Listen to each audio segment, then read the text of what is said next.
Dans la paracha Balak, si on analyse les attitudes de Bilram, nous pourrons en déduire des enseignements utiles pour chacun d'entre nous. Nous allons citer 5 enseignements.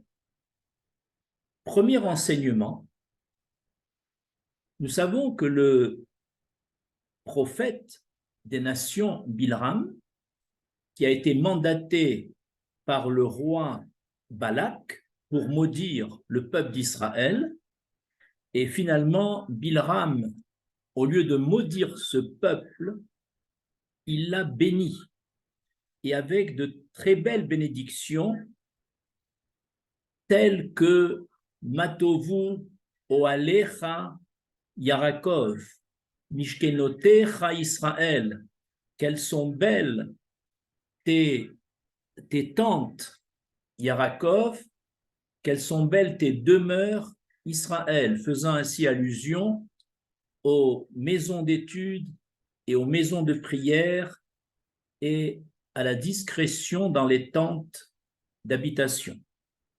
Il a également béni le peuple d'Israël en disant « Dieu l'a béni, je ne peux le dédire ». Il a également béni le peuple d'Israël en disant « L'Éternel, son Dieu, est avec lui ». Et l'amitié du Créateur le protège. Toutes ces belles bénédictions ont été dites par Bilram, qui est un rachat, un impie.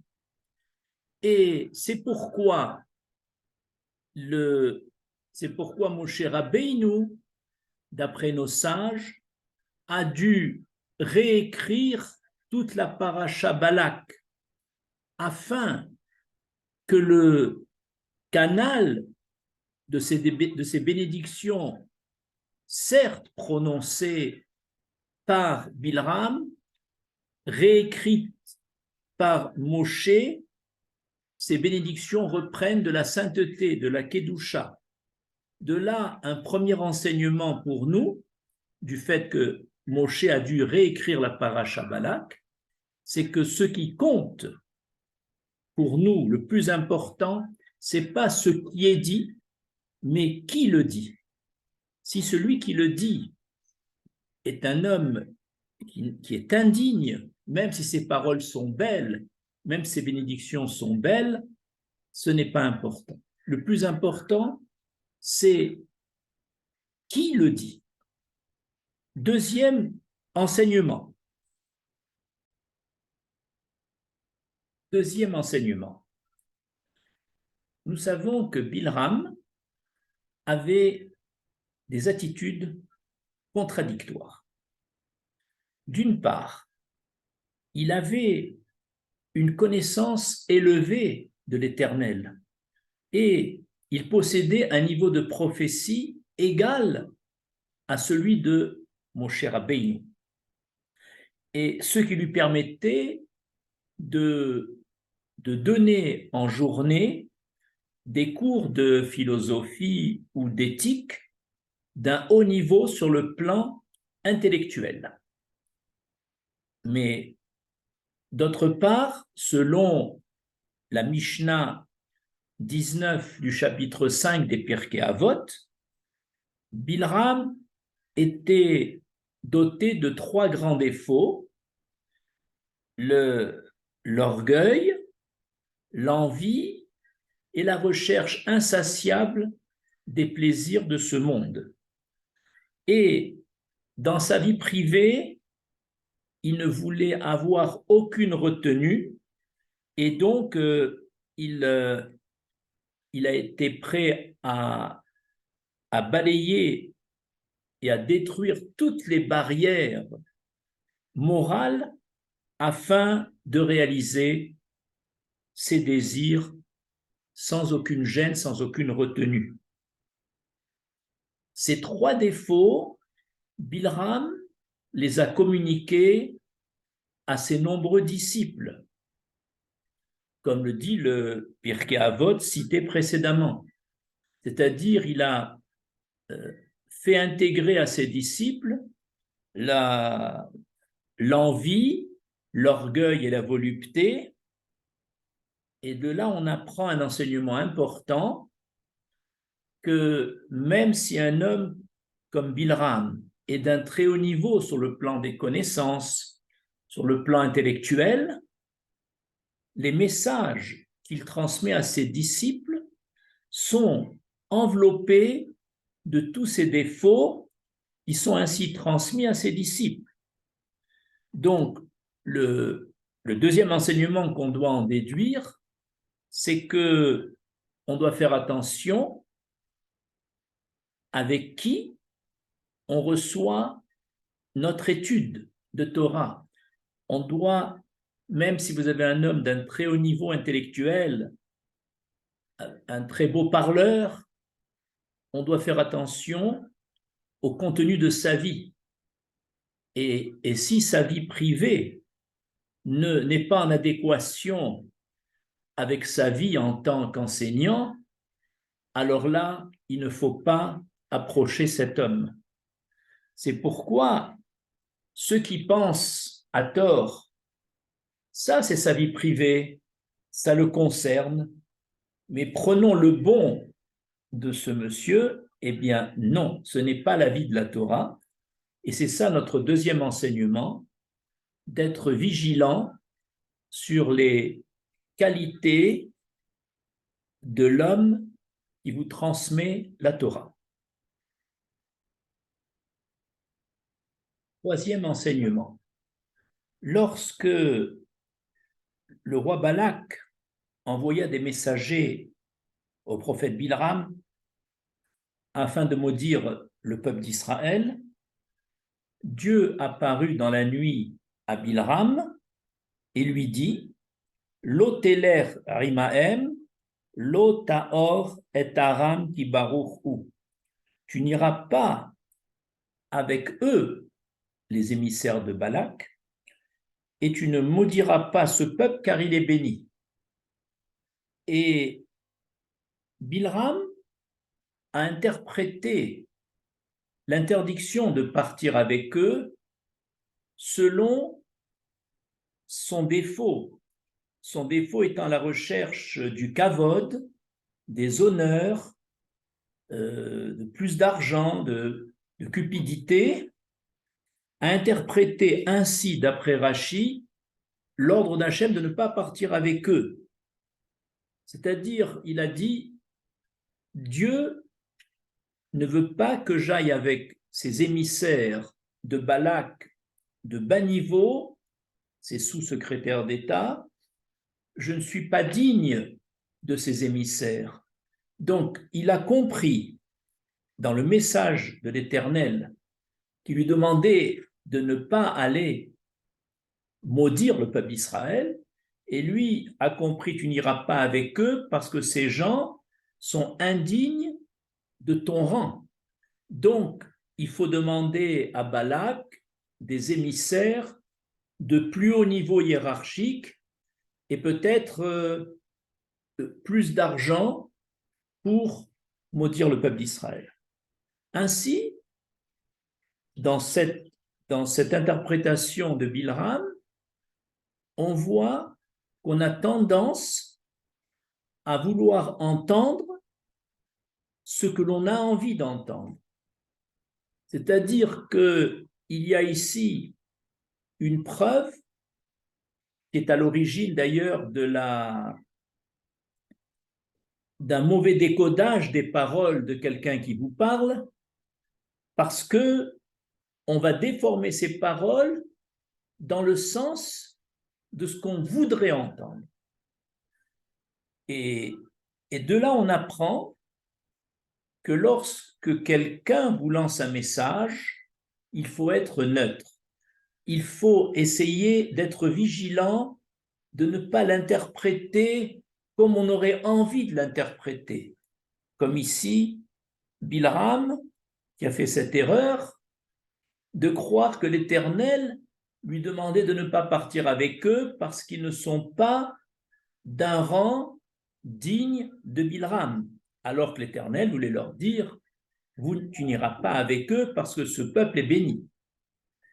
Nous avons un exemple semblable dans le Talmud Gittin. On raconte que Rav Ilish a été fait prisonnier injustement et son rêve, évidemment, était d'être libéré. Et Rav Ilish, un jour, se trouve dans la cour de la prison lors d'une pause, assis à côté d'un étranger qui connaissait le langage des oiseaux. Arrive un corbeau au-dessus de leur tête et le corbeau se met à croasser et Rav Ilish demande à son coprisonnier, que dit, toi qui connais le langage des oiseaux, que dit ce corbeau? Il lui répond, ce corbeau vient de dire, Ilish, enfuis-toi parce que le gardien de la prison n'est pas devant la porte. Ilish ne dit, puisque le message passe par le canal du corbeau qui n'a pas rempli sa mission lors de l'arche de Noach, je ne me fie pas à lui, et donc il n'a pas cherché à prendre la fuite. Quelques instants après, c'est une colombe qui vient au-dessus de Rav Ilish et de son co-détenu, et Rav Ilish dit, que dit la colombe? Et il lui répond, Ilish, enfuis-toi, Ilish, enfuis-toi. Et là, Ilish a pris la fuite, ce qui confirme le premier enseignement qu'on a donné, que le canal par lequel l'information de libération est passée joue un rôle important pour Rav Ilish. Passant par le corbeau, il n'a pas confiance.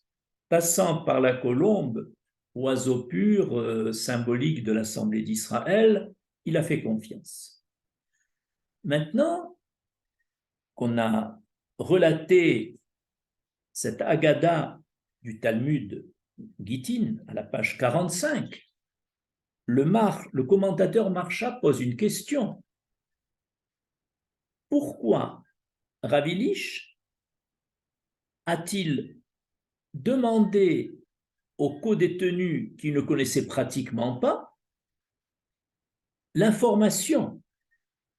Et si ce co-détenu mentait et que Rav Ilish aurait pris la fuite, il se ferait peut-être fusiller à la sortie de la prison. Pourquoi a-t-il fait confiance à cet homme? De là, le commentateur Harour dit, c'est que Rav Ilish, en fait, connaissait le langage des oiseaux.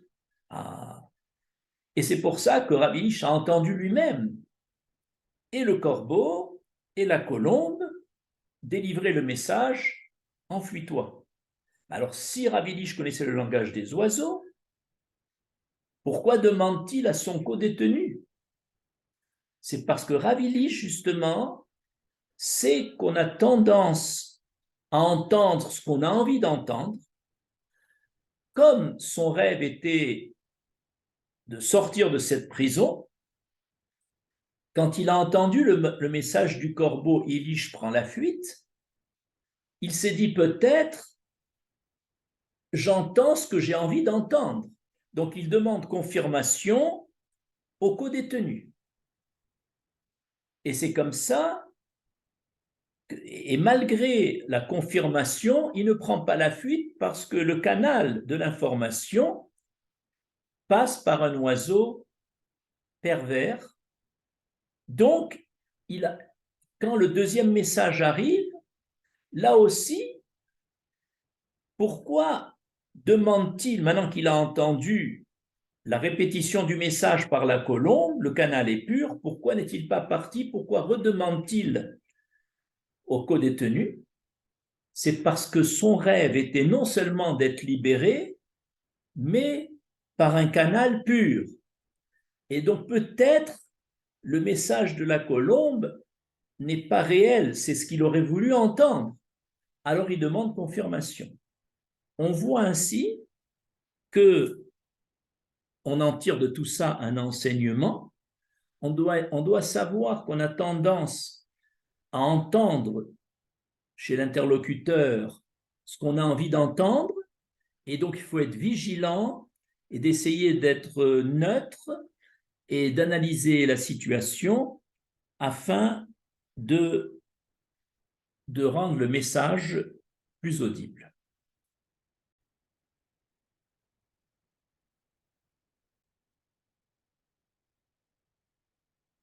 Quatrième enseignement. On peut se poser une question. Comment Bilram, avec son haut niveau sur le plan spirituel, ses connaissances et toute sa philosophie qu'il enseignait, comment peut-il faire abstraction de toute l'éthique et la morale en renversant toutes les barrières sociales et les barrières morales jusqu'à aller à la bestialité, puisqu'il cohabitait le soir avec son ânesse, comme l'ânesse le lui a dit dans la suite de la paracha Balak. Comment comprendre cette dissociation entre les actes pervers de Bilram et son savoir d'un très haut niveau? Eh bien, de là, nos sages apprennent que un homme peut avoir des connaissances, des informations, mais si elles restent dans son séchel, ça veut dire elles restent intellectuelles, dans sa tête seulement, et que ces informations ne sont pas transmises et intégrées dans le cœur de cette personne, alors il va y avoir une dissociation entre l'information intellectuelle dans le séchel et l'acte de cette personne. C'est ce qui s'est passé pour Bilram. Bilram avait un très haut niveau intellectuel, mais toutes les informations, ses perceptions spirituelles étaient au niveau intellectuel dans sa tête.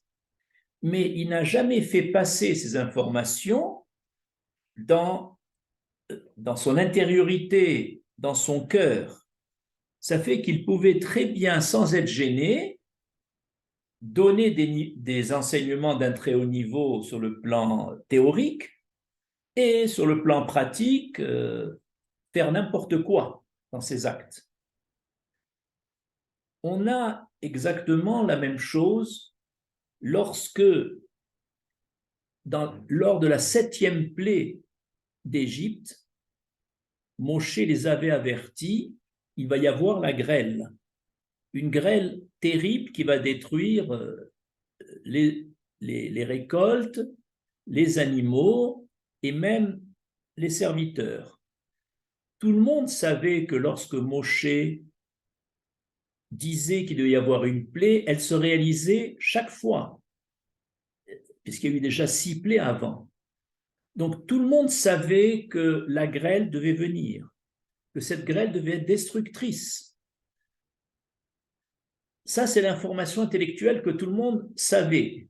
Mais n'ayant pas fait passer dans leur cœur, comme disent nos sages, l'osam belibo, ils n'ont pas porté l'information dans leur cœur, eh bien, dans la pratique, ils ont laissé leurs animaux et leurs bergers vaquer dans les champs et être détruits. Tout ça parce qu'ils n'ont pas fait le rapport entre le séchel et le cœur et le lèvre. De là, on en tire donc un 4e enseignement.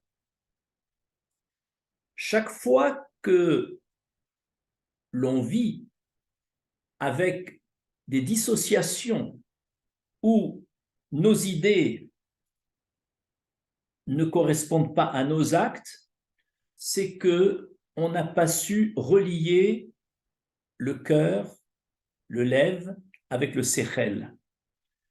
Pour que nos actes et nos idées soient cohérentes, il faut faire ce travail d'intégrer les informations intellectuelles dans nos cœurs. C'était le 4e enseignement. 5e et dernier enseignement.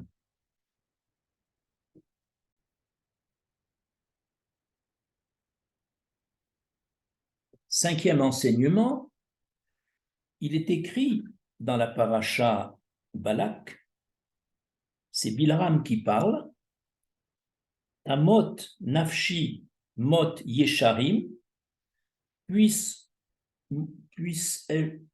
puisse-je mourir comme sont morts les Yesharim, c'est-à-dire Abraham, Yitzhak et Yaakov, et il ajoute Vetehi achariti kamou, et que mon avenir dans le monde d'en haut ressemble au leur, à celui d'Abraham, Yitzhak et Yaakov, on appelle les Yesharim. On se pose la question, comment Bilram, qui a vécu une vie bestiale, perverse, sans morale, sans barrière protectrice, comment peut-il demander une mort et un au-delà dans le monde futur comme nos 3 avot, Abraham, Yitzhak et Yaakov, qui ont été appelés Yesharim, tellement ils marchaient droit. C'est qu'en fait, Bilram a apprécié intellectuellement les qualités et le niveau élevé et le comportement de nos avot. Il les a appréciés parce qu'ils ont mené une vie exemplaire, c'est pour ça qu'on les appelle les Yesharim, les gens droits. Et de plus, Bilram a un souci de son futur, de l'au-delà. Et c'est pour ça qu'il aspire à mourir de la même mort par le baiser divin et avoir comme eux un monde futur de haut niveau. Mais l'erreur de Bilram, c'est de dissocier la vie dans ce monde-là, dans ce Olamazé, et la vie dans le monde futur. Il y a un lien entre les deux. La vie du monde futur, c'est le produit, le résultat de nos comportements dans ce monde-ci. Le monde futur de chacun est très lié à la façon d'avoir vécu dans ce monde-ci.